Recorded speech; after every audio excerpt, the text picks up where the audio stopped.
Isang pinagpalang araw sa inyong lahat. Tayo po'y magninilay sa salita ng Diyos, ang pinagmumulan ng awa ng ating buhay, ang salitawa.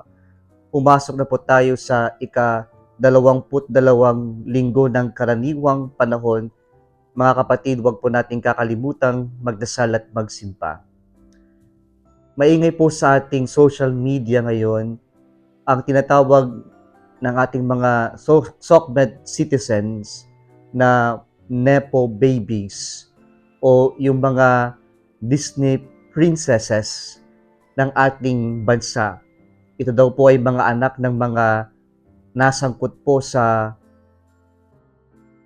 maling kontrata at mga anak ng mga politiko na sobra-sobra ang luho sa kanilang buhay na kanilang ipinakita sa kanilang social media accounts or mga social media platforms na kanilang ginagamit.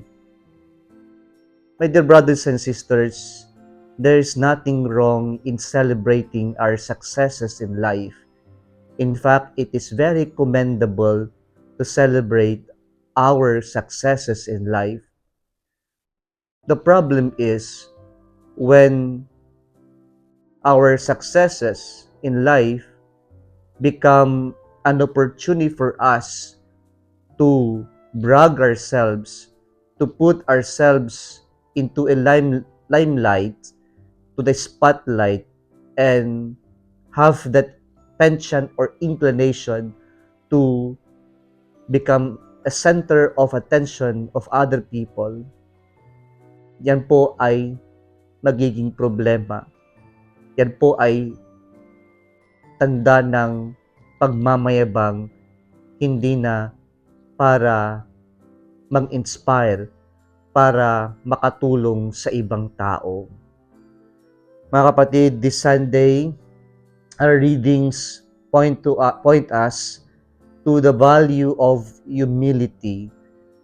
It is at once a reminder that we cannot brag or boast anything to God because we acknowledge that everything comes from Him.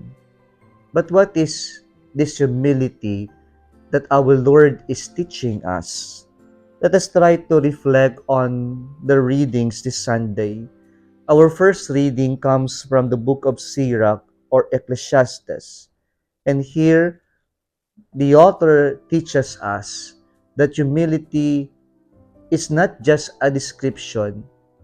It is not just a word, an ideal, but humility is a matter of our being.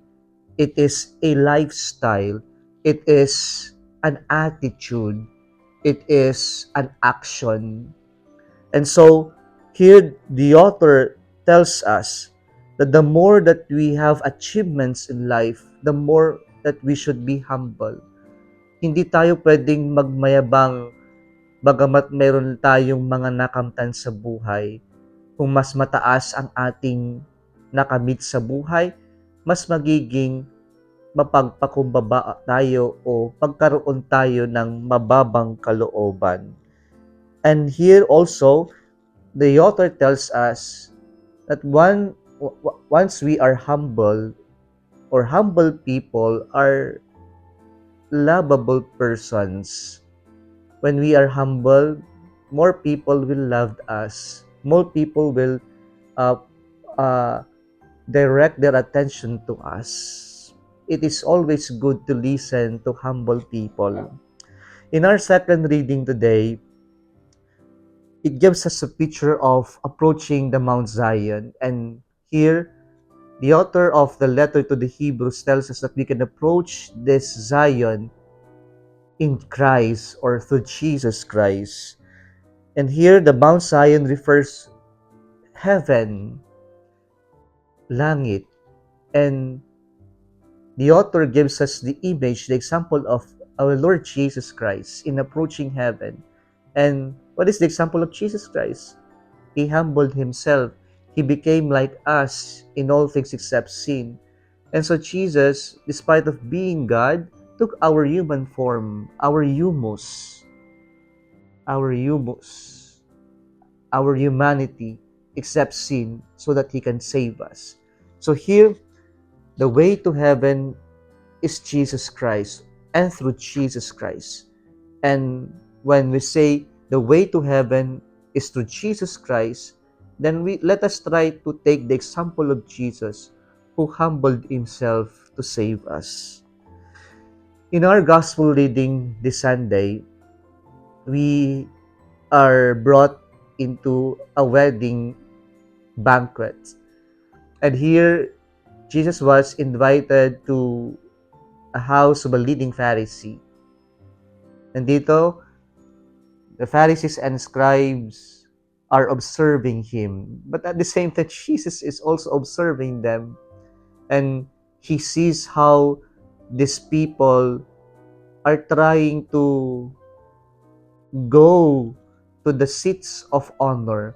They were all uh, fighting for those seats of honor. And now Jesus begins to tell them a parable. Sabi niya, when you're invited, do not go to the highest seats. Baka kasi may darating pang mas importante, because in the banquet of the Palestine, usually the VIPs come late, kaya po nahuhuli sila. And when you sit at the seats of honor, and when the VIPs arrive, then the couple would tell you to give your seat to the VIPs, and you will be embarrassed.